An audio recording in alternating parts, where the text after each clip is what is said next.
News Karnataka ಫಸ್ಟ್ಗೆ ಸ್ವಾಗತ. ಇಂದಿನ ಪ್ರಮುಖ ಸುದ್ದಿಗಳು. ನಮಸ್ಕಾರ, ನಾನು ಅಪೂರ್ವ ರಾಘವೇಂದ್ರ. ಈ ದಿನದ ಕೊರಟಗೆರೆ ಬ್ರೇಕಿಂಗ್ ನ್ಯೂಸ್. ಬೆಸ್ಕಾಂ ಕಂಬಗಳಲ್ಲಿರುವ ವಿದ್ಯುತ್ ತಂತಿಗಳನ್ನು ಬಿಚ್ಚಲು ಹೋಗಿದ್ದ ಖತರ್ನಾಕ್ ಕಳ್ಳರ ಸುದ್ದಿ ನ್ಯೂಸ್ ಕರ್ನಾಟಕ 1ರಲ್ಲಿ ವೀಕ್ಷಿಸಿ. ವಿದ್ಯುತ್ ತಂತಿ ಕಟ್ಟು ಮಾಡಲು ಬಂದ ಕಳ್ಳರು ರೈತರ ಕೈಗೆ ಸಿಕ್ಕಿಬಿದ್ರು. ಬೆಸ್ಕಾಂ ಕಂಬದಲ್ಲಿರುವ ವಿದ್ಯುತ್ ತಂತಿಗಳನ್ನು ಬಿಚ್ಚಲು ಹೋಗಿದ್ದ ಖತರ್ನಾಕ್ ಕಳ್ಳರು. 5 ಕಂಬಗಳಲ್ಲಿ ವಿದ್ಯುತ್ ತಂತಿ ಬೀಸಿದ ಕಳ್ಳರು.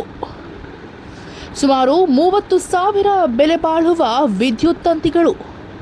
ಕೊಳಾಲ ಪೊಲೀಸ್ ಠಾಣಾ ವ್ಯಾಪ್ತಿಯ ನಾಗೇನಹಳ್ಳಿಯ ರೈತರ ಜಮೀನಿನಲ್ಲಿ ನಡೆದಿರುವ ಘಟನೆ.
ನಮಸ್ಕಾರ. ದಿನಾಂಕ 15/4/2024 ನೈಟ್ ರಾತ್ರಿ ಇವರ ಕಿಡಿಗೇಡಿಗಳು ನಮ್ಮ ನಾಗೇನಹಳ್ಳಿ ಗ್ರಾಮದ ಹತ್ರ ಒಂದು ಪಂಪ್ಸೆಟ್ಗೆ ಅಳವಡಿಸಿದ್ದ ಪೊಲೀಸ್ ಸರ್ವೈರನ್ನು ಕಳ್ತನ ಮಾಡಕ್ಕೆ ಬಂದಿದ್ದಾರೆ.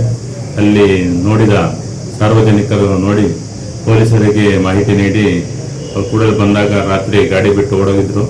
ಬೆಳಿಗ್ಗೆ ಮತ್ತೆ ಪೊಲೀಸರು ಮತ್ತು ಸಾರ್ವಜನಿಕರು ಸೇರಿ ಕಳ್ಳರನ್ನು ಹಿಡಿದು ಸ್ಟೇಷನ್ಗೆ ಒಪ್ಪಿಸಿದ್ದಾರೆ. ಇದರದ್ದು ಸುಮಾರು ಒಂದು 4 span wire, 400 metre wire, 400 × 800 metre wire, 4S wire. ಇದರ ಬೆಲೆ ಸುಮಾರು ಒಂದು 20,000 ಆಗುತ್ತೆ. ನಮಸ್ಕಾರ.